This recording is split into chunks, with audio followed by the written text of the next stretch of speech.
Okay, so today we'll be talking only in English, discussing certain aspects of business English, how to use them, what are those specific features, and why they are so important for our future careers, for our future lives in general, and many, many, many more aspects. Okay, so business is business. Here you can see Marlon Brando, who's playing the character of Don Corleone. It's not personal, it's just business. Well, it cannot be denied that our society has become very, very commercialized as of late. And very often our careers are somehow connected with this commercialism. So we have to fulfill the requirements of the job market. Oleg Alexandrovich, please, next slide. Well, here you can see a more humorous take on the matter. Once again, a little mafioso this time. Once again, talking about business. But you might ask, what's the difference between the English you're all studying, the English we're all studying at schools, for instance, and business English? What is the crux of the matter? Well, we might just as well say, Oleg Alexandrovich, please, next slide. Yeah, we might just as well say that the bulk of English can be subdivided into two big groups, into the so-called general English or basic English and business English. Whole books, whole series of textbooks are devoted to this difference, are devoted to these two different fields. Moreover, there's even a classification of international exams, Cambridge exams, devoted to business English. We'll talk about them in detail a little bit later. They are called the Beck exams. They're very profitable. They can be passed, they can be taken, and ideally passed in Moscow, in certain centers of the British Council. Next slide, please. You might also say, some people come up to me saying, I'm sorry, but we're not planning to work in business. We're planning to become artists or writers, lawyers, whatnot. Well, I've got news for you. The so-called business English is not necessarily connected to marketing or the stock exchange or whatever it is that might, in your minds, be connected with this word, business. Because basically, the areas of usage of this vocabulary, of this layer of the language is much, much bigger than that. Firstly, we have the so-called formal letters, formal emails, that once again are not necessarily connected to signing contracts or buying or selling. It might just as well be an ordinary formal letter when you're complaining to a company or when you're applying for a job. You also have to stick to this style. Well, I hope you know that the English, they are very, very picky when it comes to styles. They are very strict about them. They have three usual general styles when it comes to writing. That is the informal style or the colloquial style. Then we have the neutral style that is in between. And then we have the formal style or the business style.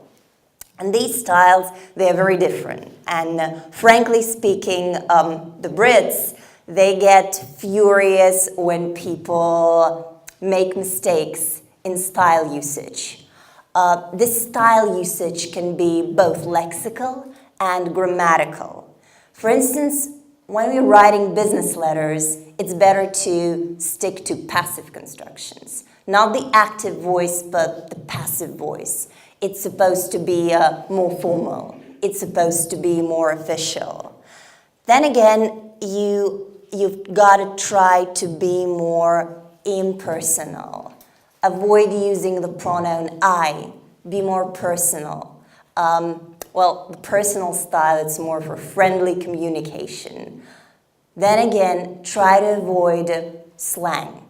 Try to avoid colloquialisms, even though there are certain idioms that can be used in the business context. We'll touch upon them a little bit later. Try to avoid contractions. Try to be, in search for a better word, very, very polite, very politically correct. Try to transform your vocabulary. There is a great deal of paraphrasing, a great deal of transformation when you're writing formal correspondence. Then you'll be respected. Then you'll be perceived as a real member of the English-speaking community, as an experienced member of the English-speaking community.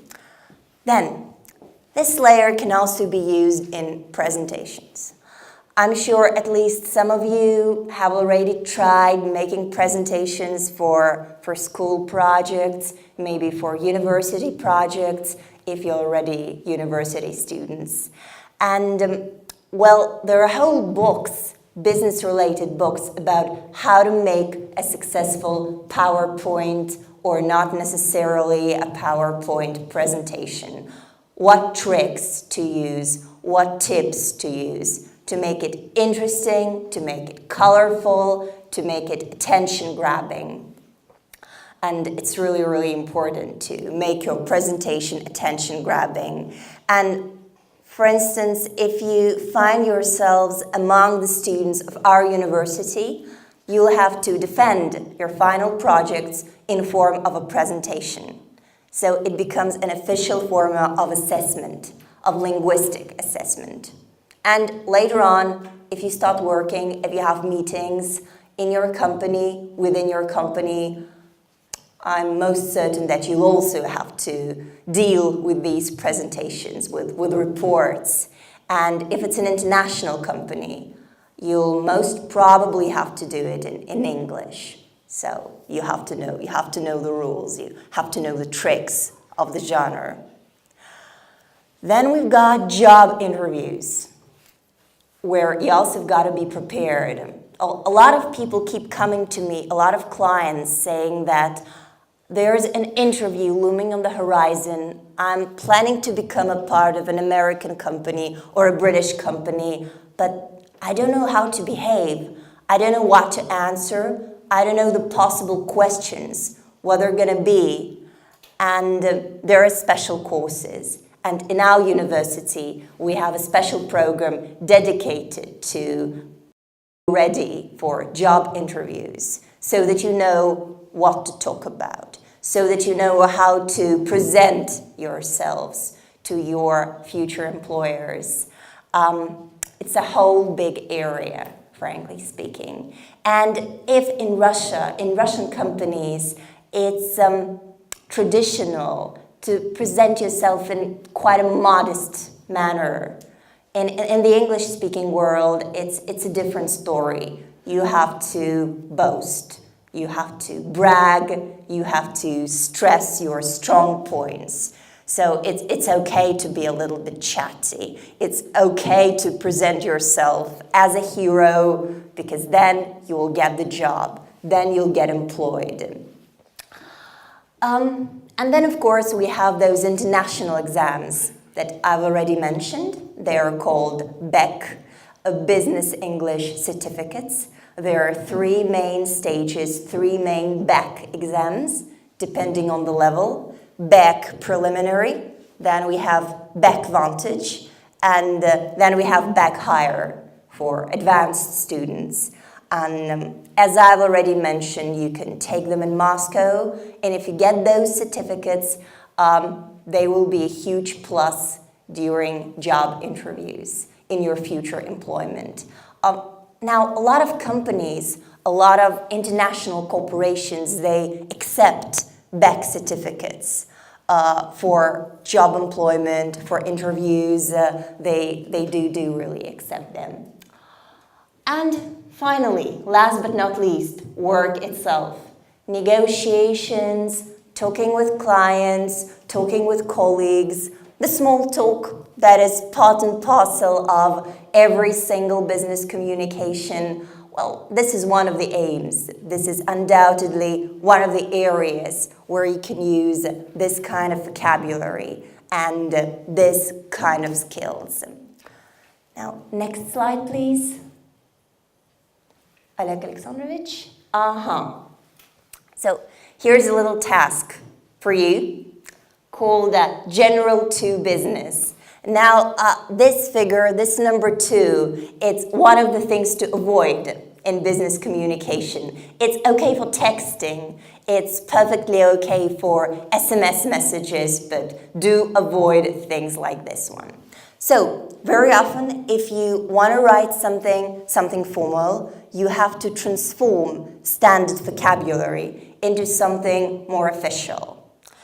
And now we'll try to guess how each of the following words will sound in a more official manner. And I will ask you, for instance, when we say get, how could you rephrase it in a more official way? Like, not I got your email, but who can help me? Received. Yeah, well done, received. Received is a little bit, just a little bit, but still more complex. Then instead of I need your help. The first letter is R. Request. Very close, but not request. A request is like I ask. Require, well done. Yeah, that's what we need, exactly. I require. But don't say help. Don't say help. Say, the first letter will be A. Yeah, A, like the first letter of the alphabet. I require your, anybody? Okay, the second letter, it's S. Yeah, well done, assistance. Assistance like assistant, like personal assistant. A formal equivalent of help. Okay, talk about. Discuss. For instance, we talked about some problems. Use another word for problems. The word that starts with an I. Now, don't be afraid to come up with ideas. E? Did somebody say issues? Yes. Yeah, issues. Well done. Because, you see, Americans in particular, they are very politically correct people. And, well, they try to be politically correct. And they think that the word problem, it's too negative.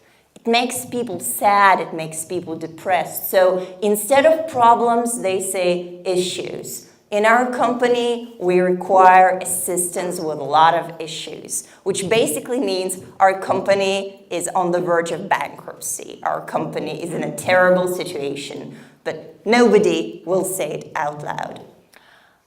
The next one, get in touch. No. Communicate is when you are already in touch with somebody. Contact, yeah, right, you are. Contact. When you establish this connection, you can contact your clients, you can contact your colleagues via email, for instance, or via Skype. Now, make sure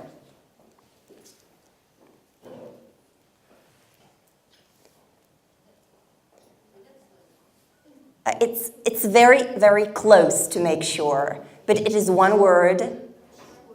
Ensure, yeah, ensure. Ensure is slightly more formal. Not make sure that you have all your documents ready, but ensure that all your documents are ready.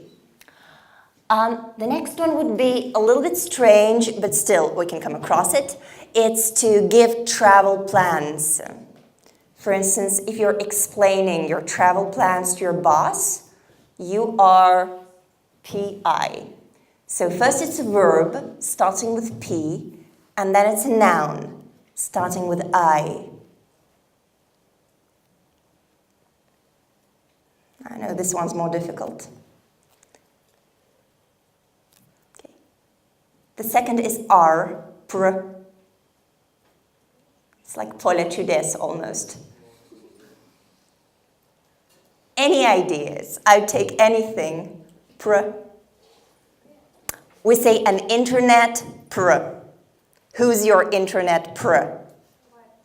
Yeah, provide. We provide, that means we give something to somebody. So we provide, and well, maybe you know this word, it's quite difficult. It's I, it means a kind of a map with your final destination and your starting point. I, then we have T, it. No ideas? Itinerary. So the itinerary, the closest Russian word would be marshрут, itinerary. And you can provide your itinerary details to your boss or to HR. Then let them know. Yeah, inform, that was much simpler. Inform your subordinates that today we will be having a huge meeting. And to talk more. Now that's complicated. When you give some more details about a topic. First you introduce it, and then you not explain, no. You just give more information. No, elaborate.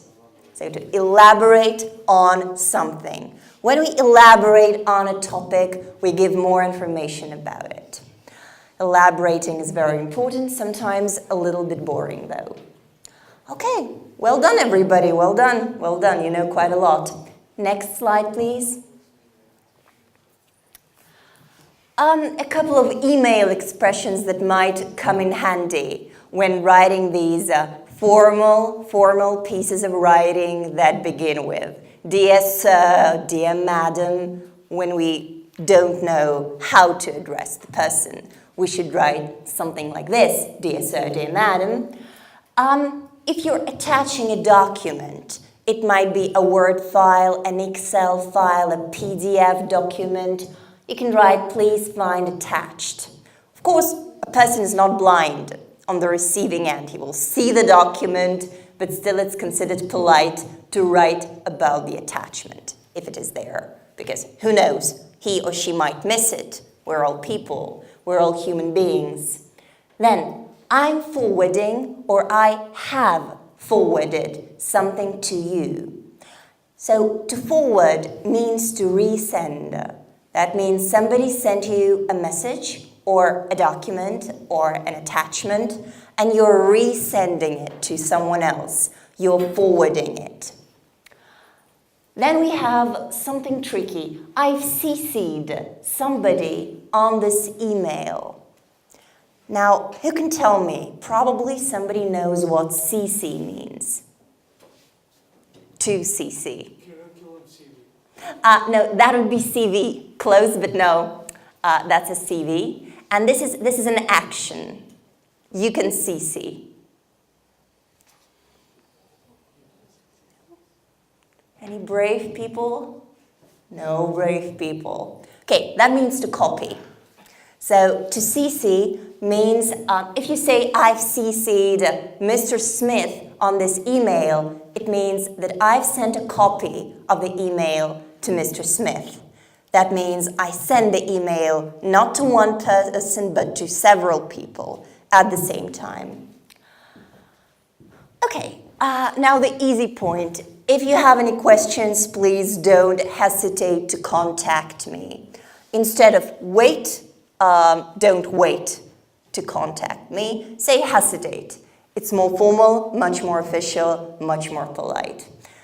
And finally, the phrase I'm sure most of you know, it's I look forward to or I'm looking forward to at the end of an email. Then we can use the ing form, like I'm looking forward to collaborating with you, or you can use a noun. I'm looking forward to our future collaboration.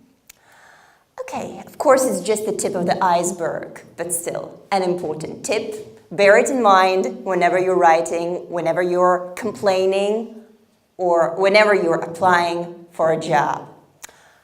Next slide, please. I know it's difficult to see the details, very difficult because of the lighting, but this slide is devoted to Beck, to those Beck exams I've mentioned numerous times today. The business English certificates, and this is the table of different levels.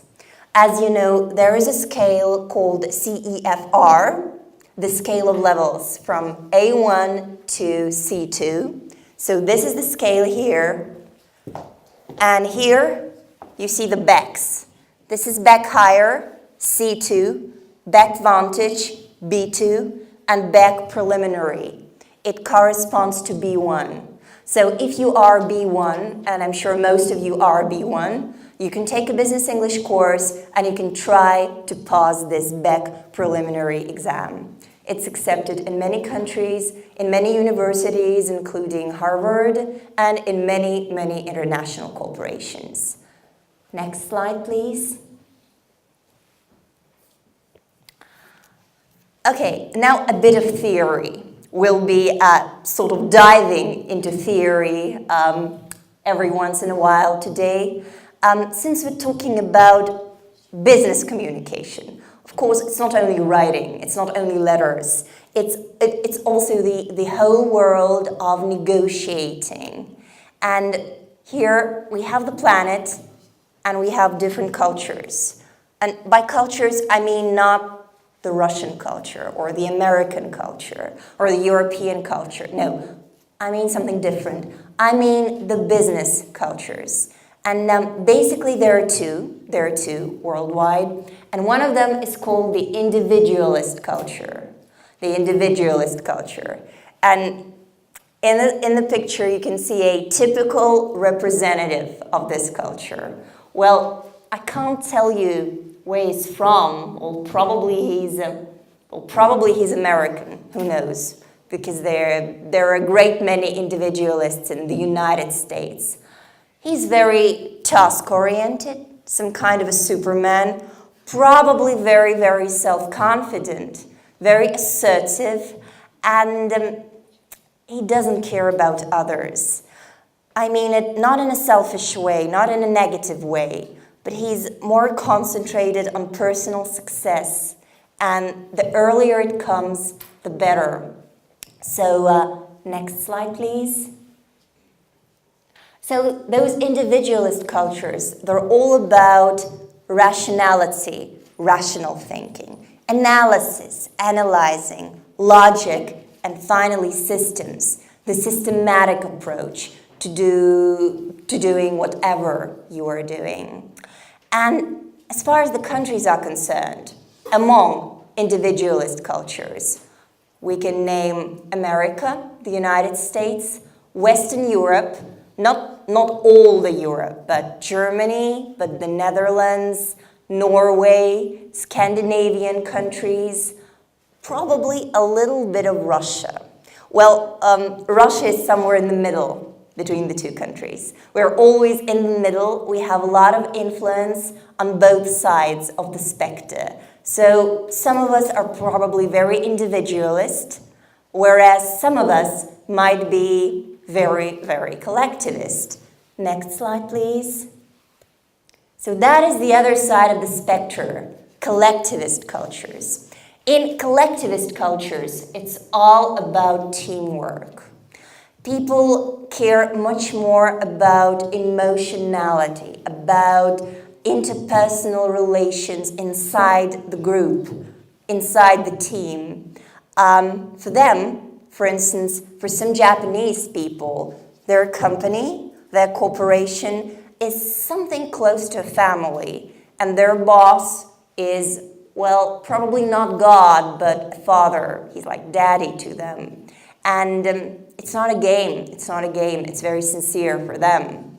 And apart from Japan, we can also name all the southern countries, Latin America, Portugal, Southern Europe, meaning Spain, meaning Italy, and a little bit of Russia. a little bit of Russian.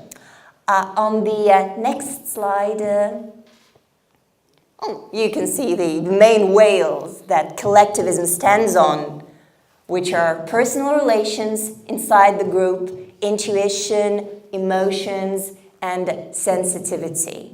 And what ways of communication you should find a key to his or her heart.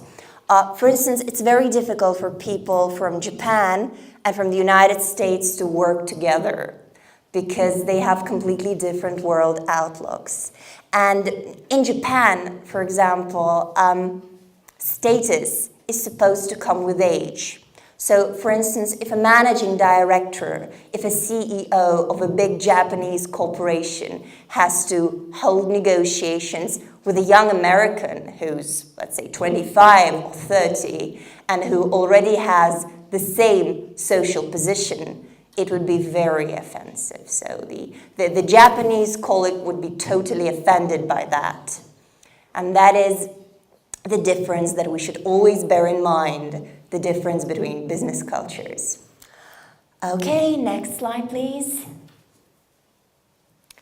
And here we're coming down to the lexical part of our conversation once again. In different texts that you might come across, you will see a lot of abbreviations. For instance, some contracts. They're filled with abbreviations. And what's an abbreviation? It's basically a shortened word. It's done so for economizing reasons. And let's try to guess what each one of those means. For instance, ATTN, attention. We use attention and then the name, attention somebody, attention Mr. Brown. That means we're addressing the message to somebody in particular. Then RE.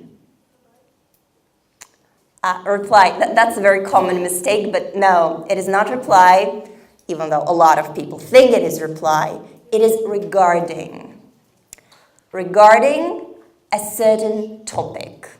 So after RE, you can name the subject you're writing about, the main subject.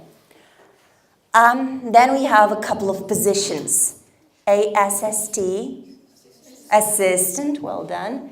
DIR, director, true. The next one, MGR, manager, sure. And DEPT. Yeah, that's a department. Department, a part of a company. For instance, we might have a production department, a finance department, an HR department, and it's very space-consuming to write the whole word department. So what they do, they abbreviate it. Next slide, please. And we also have acronyms. Acronyms are basically several words shortened to the first capital letter and put together in a combination, like CEO, a very, very common position in business. What is a CEO? Well done, Chief Executive Officer, the main person in a company. That's good. How about PR? Yeah, public relations, perfect. HR, human resources, awesome. HQ, headquarters. Headquarters, the main office of a company. Okay, good job. ETA.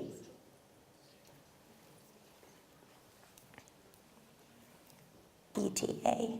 ETA has come into general English already. It's the estimated time of arrival. So it is the time when somebody or something is expected to arrive. At first it was very formal, but now it's completely okay to text your boyfriend something like, what's your ETA? That means when you're gonna come already, because I'm waiting for you. Now, POS. That's marketing related, POS. Point of sale. So the point of sale, that is the place where something is sold, the point of sale. It might be a kiosk, it might be a department store, a a POS.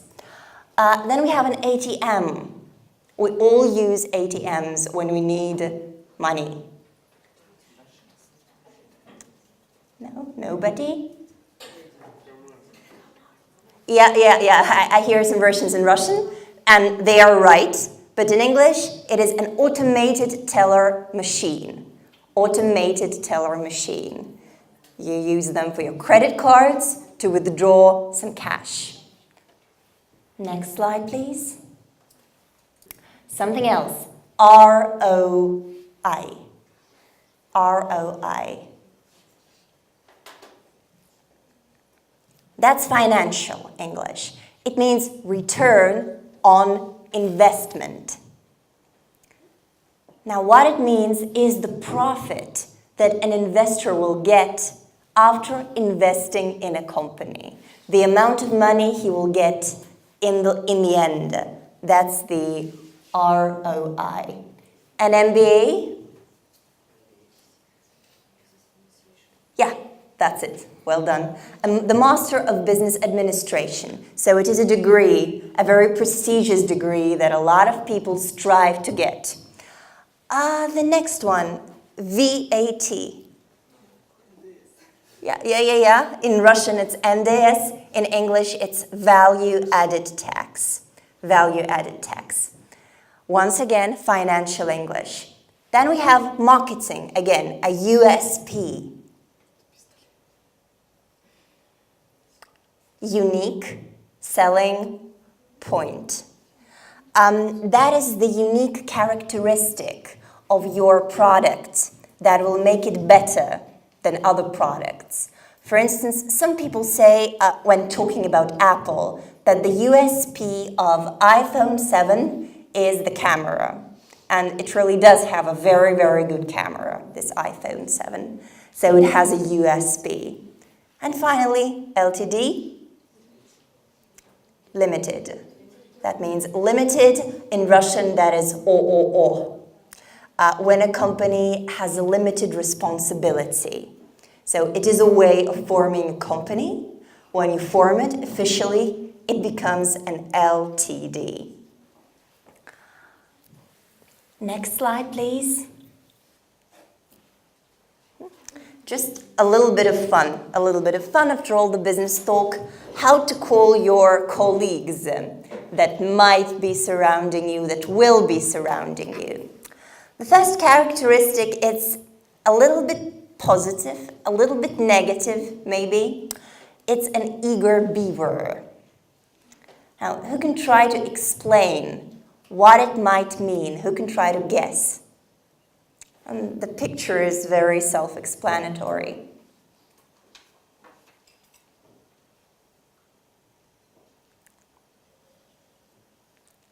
Okay, I'm gonna help you.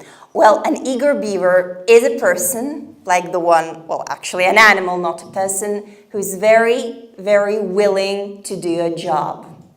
He's usually in the first row. He's always volunteering. He always wants to participate.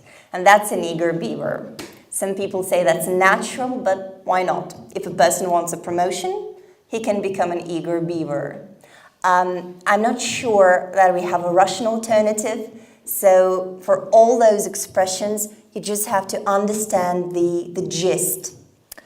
Next slide, please. An angel investor. Once again, the picture is very self-explanatory.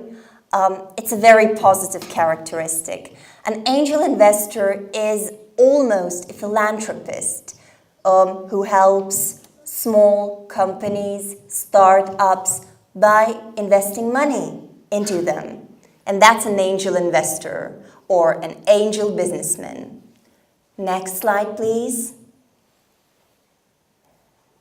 A whiz kid. Well, it's not necessarily a youngster like this one. A whiz kid, it is just a very talented young worker, very talented young employee, who's even a prodigy. So he does everything quickly and efficiently. And he might be very good at computing at the same time. Now, it's not a necessity, but a lot of whiz kids are computer programmers at the same time. And they are very, very young and inexperienced. Next slide, please. Now a negative characteristic coming up, a smart aleck. A smart aleck is an employee who thinks that he is the smartest in the whole world. He's very self-assured, very self-confident, rude, and cocky. And that's why he or she can be called a smart aleck. That is very, very negative. Next one, please. A rotten apple.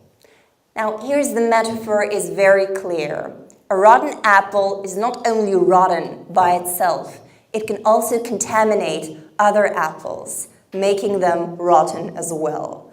So a rotten apple is a person who is dishonest, very, very bad, to cut a long story short, and this person has a quality of making other people, other employees, not so good as well. So he's a bad influence inside a company, a rotten apple. Next one, please. A fast talker. A fast talker is not necessarily a person who says blah, blah, blah, very, very fast. No. Usually he's dishonest at the same time. So it might be a seller, it might be a salesperson who talks a lot, who is very convincing, very persuasive, but at the same time very much dishonest. So it's fraud, it's total fraud. A con man, if you will. Next slide, please. A slave driver. I think that's a character from SpongeBob SquarePants who says, get back to work. And a slave driver is a boss that is very strict and very bossy, who likes to order people around. And such bosses, they treat their employees as slaves, and that's why they're called slave drivers. A lot of bosses are unfortunately slave drivers. That's the grim reality of it. Next slide, please. A head honcho, or a big shot. A head honcho might sound a little bit Mexican. So here you can see a lady abusing an employee, saying you should have stapled that. Well, a head honcho is a synonym of a slave driver, basically. That's a big boss.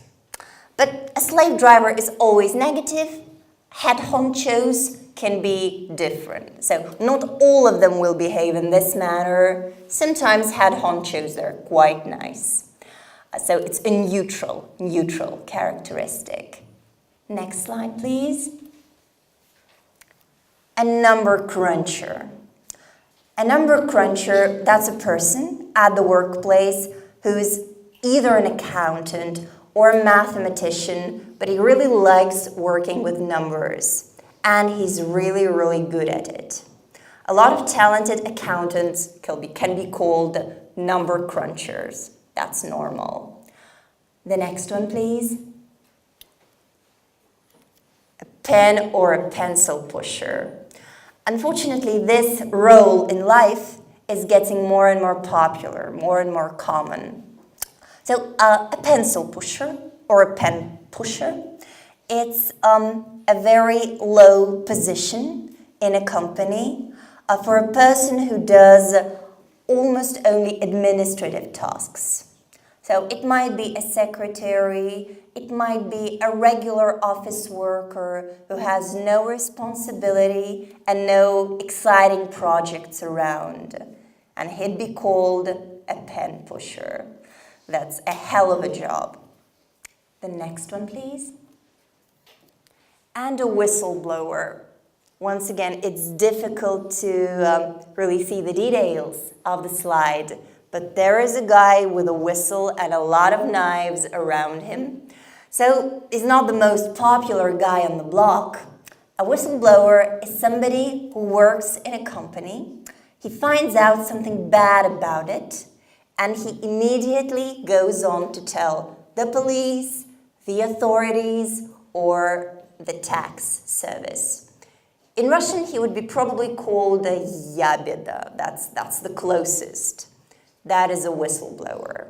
And unfortunately, every company has one. Next slide, please. And now, once again, like I talked already about different business cultures, a little bit of theory. 90% of business English, sincerely, 90%, that's the terminology. Learn the terminology and you will be a pro in business English and you will literally rule the world. So you can see a couple of them. In business English, there are a lot of different spheres, ranging from purely economic spheres, like the 3 sectors of economy, like different economic systems that can exist, different ways of organizing a market. Then we have production topics. Then we have a huge number of topics about marketing, about advertising, about PR. Then we can talk about banking and accounting. We can talk about venture capitalism, about investment, the stock exchange and interest rates. So the range of topics is endless. And by the way, if you become part of our university, we'll be devoting a lot of time to business English. Not in the younger courses, but in the later courses. Closer to the end of your studies, you'll be completely engrossed in the world of economy. And one of the easier spheres is the job market. And what are the most important terms here? They can be listed chronologically, according to what you do when you want to get a job. First, you search for a job vacancy. You can do it online. Most people do it online. Or you can require the help of employment agencies or headhunters. But headhunters will hunt for you, not vice versa. Then you apply for a job. That is the whole process of getting the right documents and of sending those right documents to the right people. You prepare an application or an application form. You prepare a CV, that was already mentioned today, a CV, curriculum vitae, but nobody says the full form, it's too long, too bulky. So you prepare a CV and you prepare a covering letter. In Russia, it's not very common to write covering letters, but in English-speaking countries, it's an explanatory letter where you explain why you want this position, why you are the person to get this position. And in the CV, apart from your education, your qualifications, your job experience, you should also include a couple of references. Here, references from people who know what a good professional you are, from people who can prove it. And finally, you go to the job interview. And that is basically it, all the terms that you will need for the topic of job markets, even though it's just the tip of the iceberg. Next slide, please.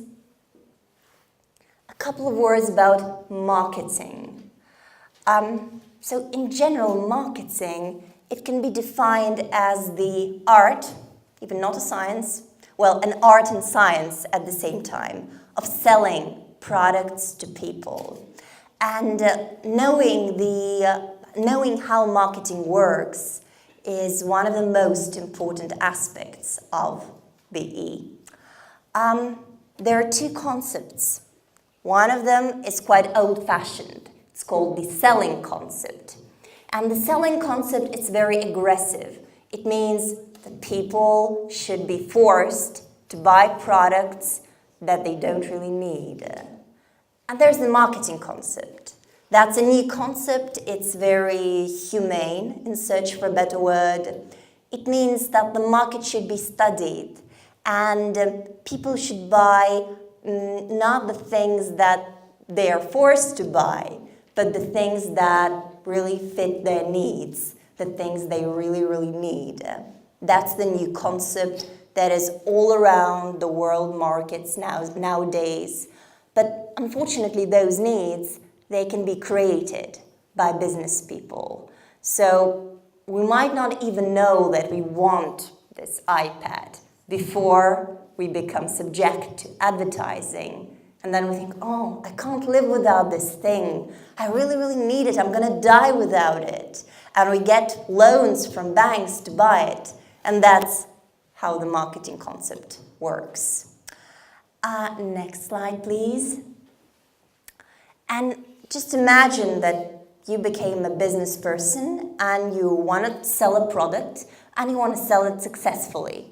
It's called beginning a startup. So what are the main stages of a successful startup? First, you need to look for market opportunities. You have to understand your USP. And what's a USP? Who remembers? Yeah, unique selling point. Well done. So you need to understand the USP of your product, and that would be your market opportunity. Then you search for the target market. A market not as in the market where you buy bread, no, but the target clients, the people who you will be aiming at, whether they will be young or old, whether they will be rich or not so rich. So you have to identify who you will be aiming at. And that will really influence your future campaign for your product, development and promotion. A lot of official words. Then it's really worthwhile to undertake some market research to discover the needs of your future clients, to understand what they want. It's also necessary to find out a thing or two about your competitors, how many there are, who they are, how you will fight them, how you will compete. So you always have to think ahead when you're in business. You always have to think strategically in business. And finally, you develop, but not the product, you develop the the marketing mix. Because it's not only the product that you develop, it's the 4 Ps. And the 4 Ps, it's one of the core issues, one of the core aspects of marketing. I'll explain why. On the next slide, please. So here you can see 4 things, not one, not just the product, but 4 Ps: product, price, place, and promotion. Of course, product is in the core, in the left, in the upper left-hand corner. That's the product itself. That's the qualities that this product might have, extra qualities. That's the wrapping, the packaging, everything in bulk, everything that will concern your product, the product you will sell. Then you think about the price, the basic price. It's also called the list price. Some possible discounts, perhaps, why not? Credit terms, why not again? Because we live in an epoch of an economic crisis, and we have to think about people, we have to think about what they can afford and what they cannot afford. Then we have the place. It's a little bit mixed up, so the place is not here, place is there. It includes the POSs, the points of sale, the inventory, the transportation, how you will transport the product, and many more aspects. And even more important than the product itself is the 4th P, promotion. Promotion, it consists of 4 parts: advertising, PR, sales promotion, and personal selling. So 4 parts. And these 4 parts, they're everywhere, in all the exams, examiners ask about the 4 Ps. It's really terrible, so maybe it's good that you find it out now before you become students. Advertising is much more expensive than PR, because in PR you're just improving the image of the company. Very often PR happens for free, whereas for successful advertising, you develop a campaign, you pay an advertising company, you discuss the goals, and you discuss which sources you will use. Banners or internet advertising, commercials, TV, radio commercials, sports sponsorship. There are a lot of decisions to make, frankly speaking, and that would be advertising. Then we have sales promotion. Sales promotion, what does it mean? It can include discounts, it can include lotteries, competitions, free samples that you can see in supermarkets. For instance, if you're walking around in a new supermarket and you see some food for free, some pieces of cake, for example, those would be free samples. And finally, personal selling. Think Avon, think Oriflame, all those catalogs and all the people called sales representatives who come from flat to flat, trying to sell, trying to distribute, trying to advertise the makeup. That is personal selling. Well, it can be very annoying, but it's also a great source of information, a great source of feedback from the customers who might just start a fight or get annoyed or tell the sales representative to get out of sight. But that's personal selling. Okay, next slide, please.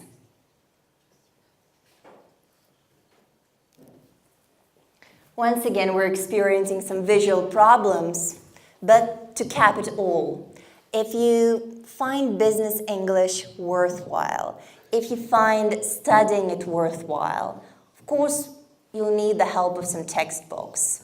And what I can personally recommend is firstly Market. That's a whole series of textbooks that is super popular in all the countries worldwide. It has 5 levels, from elementary to advanced, and it is very, very, very practical. It teaches you how to write formal correspondence, how to communicate in all sorts of situations, and most importantly, it teaches you the vocabulary, which, like I said, is 90% of success, the business vocabulary. Next slide, please. Now, this is a very difficult thing indeed. I think that we, for instance, take only in years 5 and 6 at our university a great book, it's single, by Ian Mackenzie called English for Business Studies. So it's an advanced book that is very theoretical. So inside you can get a lot of theory about how the economy works, how business works, how advertising works. And it really is difficult, but trust me, it is worth it.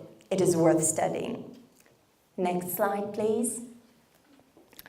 Now these 2 newcomers, they're amazing because they're pure grammar books. On the one hand, like Raymond Murphy, for instance.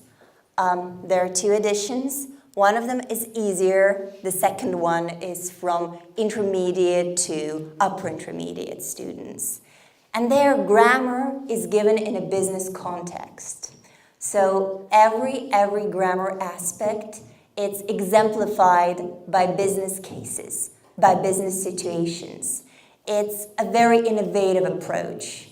And for business students, it really is something to check out. Next slide, please. And finally, if you're not interested in grammar, and I know that a lot of people are not interested in grammar, that's normal. If you want to stress the vocabulary importance, then business English in use is for you. by Bill Maskell. Here we have 3 levels: elementary, intermediate, and advanced. And here the words, the terms from all business spheres, they are of prime importance. They can be found online. I haven't told you this. And they can be bought, of course. If you want to support the producer, buy it. If you don't, well, of course, they're all available online. Well, and I think that would be the end of it. Thank you all for coming. Thank you all for participating. Hope it was useful. And I wish you a lot of success with a capital S in your life, in your studies. And maybe one day we'll meet here again when you become our students. Thank you for your attention.